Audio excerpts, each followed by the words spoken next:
Wow. A review for a Thanksgiving movie in October. That's right. And why I'm doing this? Because, well, as soon as Halloween is over, everyone's quick to jump to Christmas.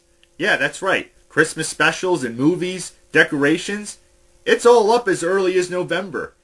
And, hell, no, I take it back. There's Christmas decorations and stuff in stores as early as September. Yeah, that's how overbearing Christmas is over any other holiday. And not that I hate Christmas. I mean, I love Christmas. I always do an end-of-the-year reviews, and I've done reviews on Christmas specials and movies. But I feel like Thanksgiving is really the forgotten middle child of holidays. Nobody really acknowledges Thanksgiving as much as Christmas. Is that because it's not as commercial? It doesn't have as much decorations or anything like that? I mean, yeah, you go to Universal or Disney like I did as early as the first week of November, Christmas stuff is up that quickly. And, well, it also is the same thing when it comes to TV specials and movies. Look at how many Christmas movies exist. There's tons of them. Way too many of them. And Thanksgiving, once again, kind of gets forgotten about and left in the dust. Yeah, there's TV specials, and of course there's Planes, Trains, and Automobiles, and a few others. And this one. That's right, released last year, which I would have done for my Halloween Horror Fest Marathon of 2023, but because it didn't come out until Thanksgiving week, that was not going to happen. And I was looking forward to it, even though I didn't anticipate it at the beginning of the year, because it kind of just came out of nowhere. And in case you don't know, it's directed by Eli Roth, who's been a pretty hit-and-miss director when it came to movies, especially in the horror genre. He did the underrated House with the Clock on Its Walls, which I thought was pretty decent.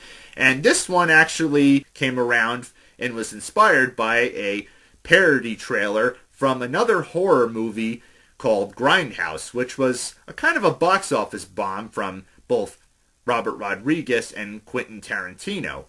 And, well, they were surprised and actually got the inspiration to make this into a real movie from that director. And lo and behold, it came into fruition.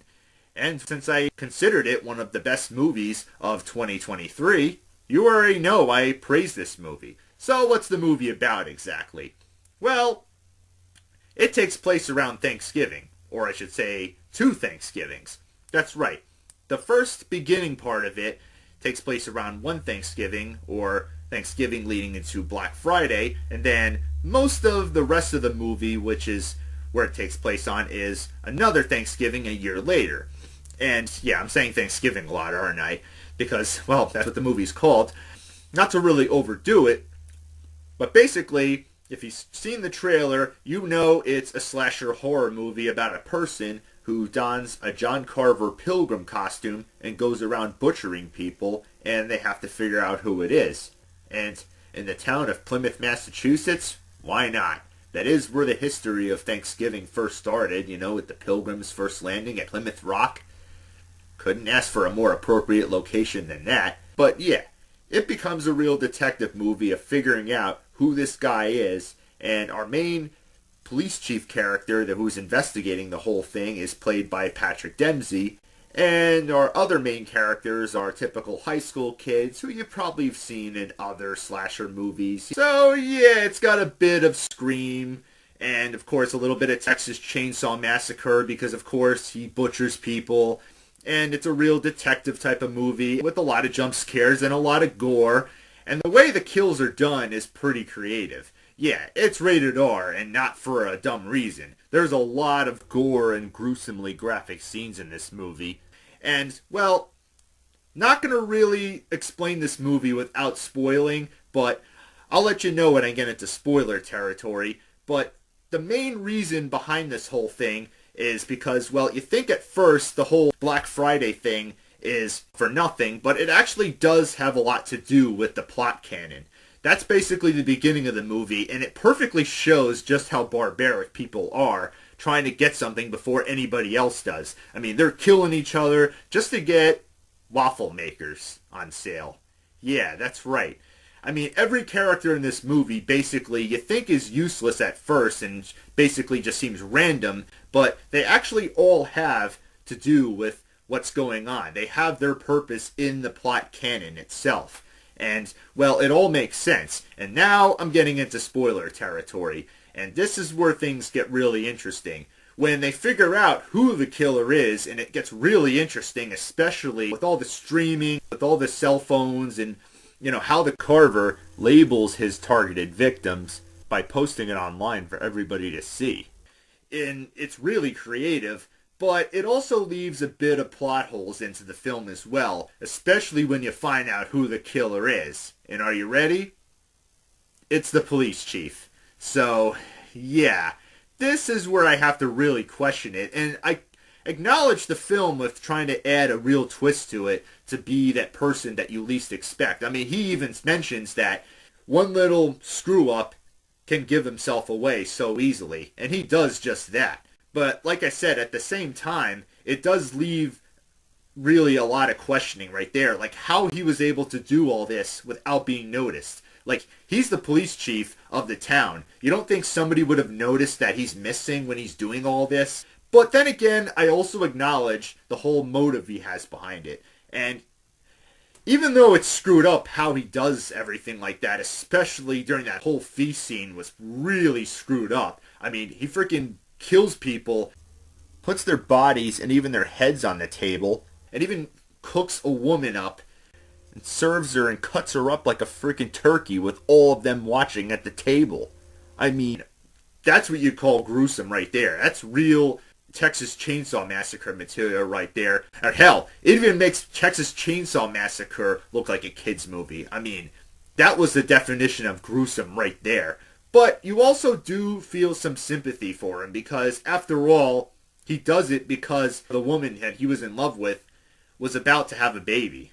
And she was the victim of that whole Black Friday tragedy when everyone was killing each other for a waffle maker. So you do actually feel for him, but yeah, we can all agree what he does in retaliation is way too extreme.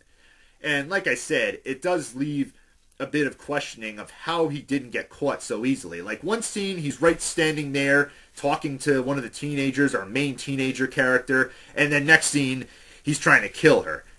I just wonder how he was able to do that without being noticed by anybody. So, yeah. Once you can get past all that, it's a real enjoyable movie. I mean, it has the teenagers acting like their typical selves, acting like a bunch of wise asses. One of them standing on top of the register at a safe enough point to film everybody killing each other during the Black Friday incident. Which, yeah, you can argue is pretty ridiculous because it's just going to go on social media. And there is plenty of humor in this movie, too, as well. A bit of dark humor, to be exact. Like when the Carver, of course, kills the security guard by beheading the freaking guy out of all ways. And you think he's going to murder his cat because he's about to leave on vacation to leave the country. But instead, what does he do? He feeds the cat and leaves. So, yeah. That shows right there that as gory and as gruesome and as horrifying as the movie really is, it definitely adds some humor in there to really ease the tension a little bit. It's screwed up and everything like that, but at the same time, it's entertaining as hell. And of course, as you heard, there is going to be a sequel to this, and, well, that leads me to question, did the Carver really survive? They do say that there was no remains of him found at the very end of the movie, and of course that last scene, which was of course a dream or nightmare. And of course, if you do get the Blu-ray, there is an alternate ending. But yeah, the one you've seen in theaters, which is what most of us probably remember it from, with him all burnt up and everything like that, that he got incinerated, or at least we think he did. Well, he could have survived. Honestly. I mean, look at the end of Sonic 2. Not to get off track. You think Dr. Robotnik died, but nope. He's back in the third movie. Pretty crazy how some things just work out. Especially in the slasher horror genre. I mean, like any other slasher villain, they're usually always going to come back for a sequel. But I'm hoping they don't beat this franchise into the ground like Friday the 13th or Nightmare on Elm Street. But I'm hoping for the sake, it's a good sequel. But otherwise, yeah. Even though the overall tagline to this movie was, there will be no leftovers, I guess you could say sometimes there are. And this one was definitely one I'm glad that Eli Roth brought to the big screen, and just before Thanksgiving. But overall, I could say this is definitely a dish served well for Thanksgiving. Even though, of course, it's still October. So my final verdict is a rockin' Weird Mode Wii Motion Plus up and a plain Weird Mode up.